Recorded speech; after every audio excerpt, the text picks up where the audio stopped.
Welcome back, everybody, to another segment of the Magikman Chronicles podcast. Today, we're going to be going over SCPs. Now, if you don't know what SCP is, then you might want to backtrack and watch the past couple episodes, because we talk about a little bit of everything. So today, what I'm going to be going over is the different types of logos and different classes of the SCPs. So all objects, entities, phenomenon require a special containment procedure. They are assigned an object class. An object class is part of a standard SCP template that serves as a rough indicator for how difficult an object is to contain. So basically, if you're dealing with the Hulk, then you got to have something to contain the Hulk. So we're going to jump right into it. So the first class that I want to talk about is safe. A safe class, SCP, which means that it is a certain type of SCP that does not need any resources to successfully contain the object. This means that the SCP does not pose any threat to humans. Well, you never know. But it just means that it just has like low risk of escaping containment. Certain different types of SCPs, let's see. SCP-999. Okay. So, you're not going to believe this. So, SCP-999 is basically the tickle monster. So, SCP-999 is allowed to freely roam in the facility, should it desire to, but otherwise must stay in its pen. Subject is not allowed to be out of its pen at night or off facility grounds at any time. The pen is to be kept clean and food replaced twice daily. All personnel that are allowed inside SCP-999 holding area, but only if they're not assigned to other tasks at a time or if they're on break. So it just seems like this is one of those ones that you could literally just go hang out just because you want to. It also says that the subject is played with when bored and spoken to in a calm, non-threatening tone. You know what? I could just like come at it like with a super nice voice like this. And then all of a sudden be like, you son of a bitch. Yeah, you. Get over here and give me a fucking tickle. So the description for this SCP, it says that it appears to be a large, how's a good way to say this? Basically like an orange slime. Like a large orange slime. Kind of like, what is it? The blob. You remember Goosebumps whenever they had like, the green ooze, or better yet, the Nickelodeon like the green slime that comes out, but orange. So it weighs about like 120 pounds. It's consistent, similar to that of peanut butter. Ooh, you know what else you could do with peanut butter? Put it on toast. Wait, did you think I was gonna say put it on your nuts? Jesus Christ, people, what is wrong with you?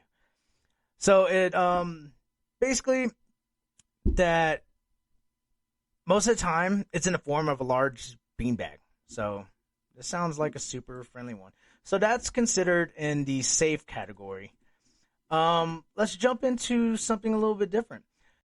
Useless class, which basically means that the SCP is not fully understood and can be very unpredictable. An SCP with this class also means that the SCP may require more resources to contain the current containment. Procedure isn't always reliable. So let's jump into what kind of monster this is, or whatever it is, like the next one. So we're looking for SCP-173. So SCP-173, the name of it, the Gear Man. Any personnel wishing to access SCP-172 must receive written approval, undergo a 1-hour training session. All interaction with SCP-172 must be overseen by at least one Class 4 operative. And as we keep saying stuff like this, like, I know it's supposedly it's made up. But what if it is real? What if the stuff that is on the internet, it has to be made up from someone's either creative mind, or it was something that someone brought up or saw? Kind of like Chupacabra. I wonder if Chupacabra is on here. I bet Bigfoot's on here. So back to SCP-172. So it says that the description of 172 appears to be human from what it looks like. 34 years of age, 185 centimeters tall, black hair, mustache, about 386 pounds, and of Russian descent. So maybe the Russians made this. Never know. Never know. Government has a weird way of doing things, and they're really good at hiding stuff from us. Let's just say that. We don't know everything that goes on in the world. So let's get into like where it supposedly was originated from. So SCP-172, the Gear Man, was recovered after the Great War in a chamber below a former vacation home of Saza. I think I'm saying that right. Saza. C-Z-A-R-S. Saz. Was exposed due to a stray bombing. The chamber and its contents were badly damaged, but 172 was found intact in an iron crate, along with many modules and its key. The item was removed by operatives and wound up inside testing facilities. 172 appeared to wake from a deep sleep and proceeded to greet everyone present in Russian. Wow. So not only is he considered an SCP, because from the picture that it's looking like, the initial x-rays of SCP-172, it looks like his whole mind, there's no brain inside of his head. It looks like it's nothing but gears and pulley systems. So it looks so weird. I will definitely save these pictures. On to the next class. A Keter class object doesn't always mean that the SCP is highly dangerous. It could also mean that the object needs a complex, costly containment procedure to avoid SCP breaching or escaping a facility. The Foundation can't easily contain this SCP due to not fully understanding the nature of SCPs. So the Keter class SCPs normally have a habit of torturing, killing humans, making them very devastating if one gets out. So an example of that would be SCP-106. SCP-106 is the Old Man. That's the name. So it's special containing procedures. There's no physical interaction with SCP-106 at any time. All physical interaction must be approved by no less than 2/3 vote of the O5 command. Curious what that is. We'll find out more as we dig deeper into this. There's so many SCPs to go over, and I think I want to do a couple episodes, just me, and going over some information knowledge nuggies for you guys. So for the listeners, we will definitely be getting more into this. If there's something that caught your interest, we will definitely jump into this a little bit deeper. So SCP-106 is contained by a sealed container with lead-lined steel. This container will be sealed within 40 layers of identical material.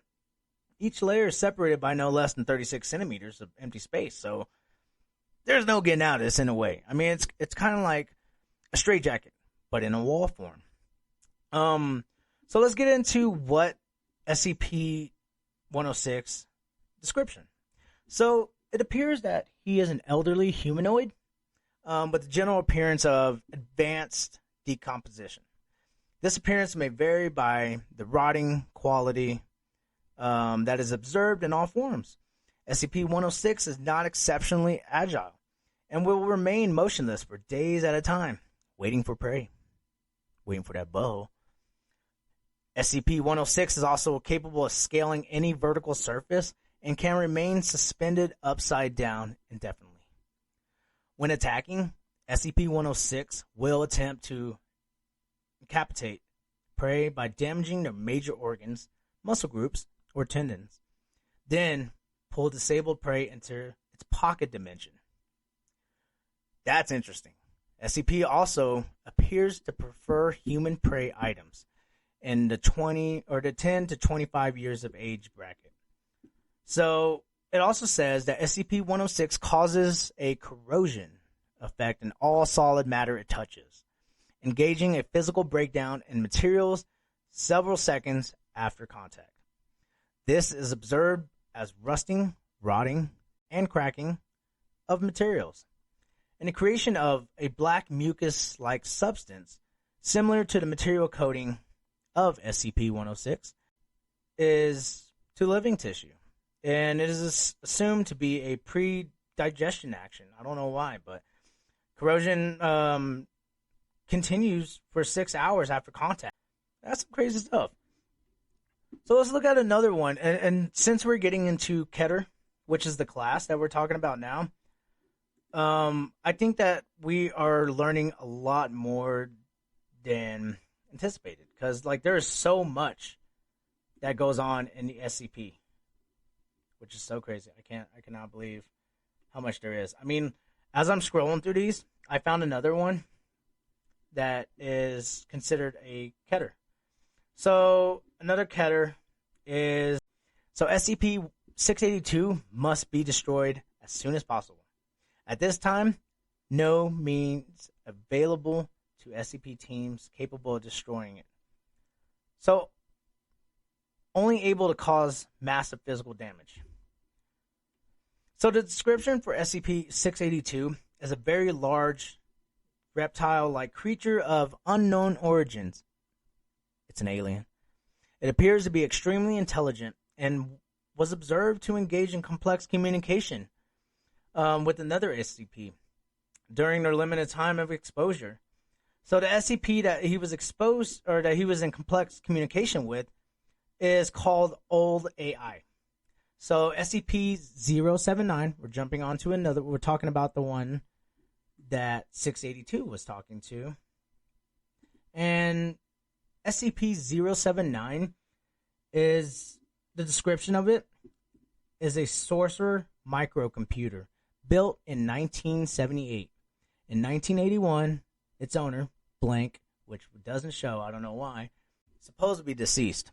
But thing is, like, if you're blanking this out in the description, and if it's made up, then why are you really worried about it? Show me whose name is really under there. It's going to be like Bezos. So it's saying in 1981, the owner, a college sophomore attending blank, took it upon himself to attempt to code an AI. According to his notes, his plan was the code to continuously evolve and improve itself as time went on. His project was completed after a few months, and after some tests and tweaks, blank lost interest and moved onto a different brand of microcomputer. He left SCP-079 in his cluttered garage still plugged in and forgot about it for the next 5 years. It is not known when SCP-079, but it is known that the software has evolved to a point that the hardware cannot be able to handle it, even the realms of fantasy. So, SCP-079 realized this, and in 1988 attempted to transfer itself through a landline modem connection into a Cray supercomputer located at blank. Of course, they won't ever tell us. The device was cut off, traced to its present address, and delivered to the Foundation. The entire AI was on a well-worn but workable cassette tape. That would suck. End up as an AI, or start off as an AI, become a super badass inside of a supercomputer, and then next thing you know, you're on a fucking floppy disk, and that's it. That's the last anyone will ever see you, and who touches floppy disk. So back to our original SCP that we were talking about, 682, which is the hard-to-destroy reptile. So it's still saying that this SCP-682 has been observed to have extremely high strength, speed, and reflexes, though exact levels vary in its form.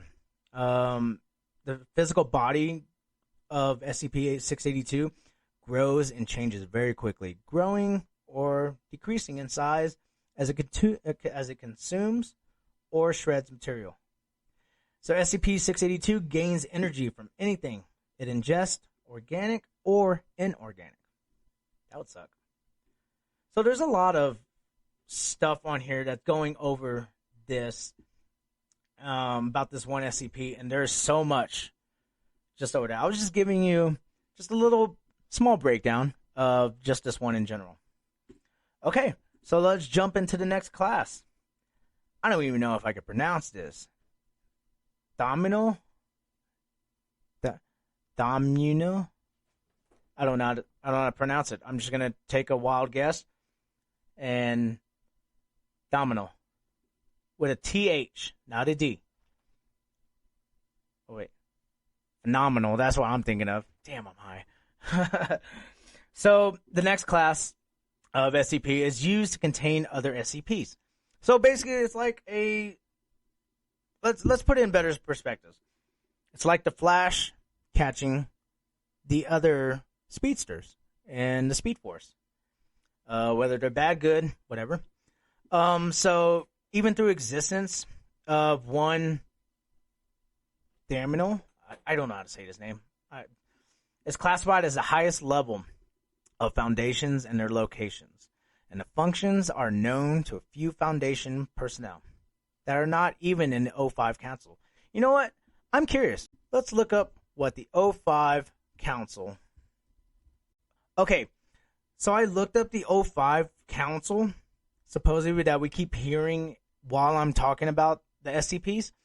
It's saying that the O5 Council is the head of the SCP Foundation and controls and oversees all of its operations.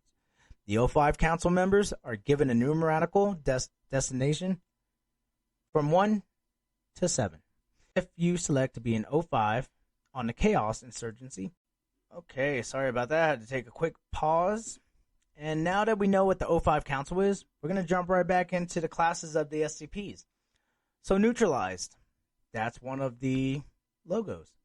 So, neutralized SCPs are no longer anomalous, either being intentionally, accidentally destroyed, or deactivated, usually meaning that they have died. So, yeah, the SCPs, I mean, evidently we know what neutralized means, which brings us to our next category.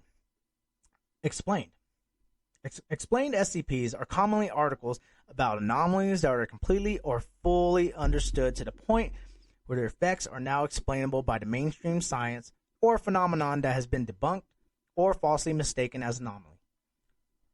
Explains itself. We don't have to go any further than that. And the very last one, I don't know how to say this last one. It looks like it wants to be Apollo and Yon. Like Y-O-N, not Y.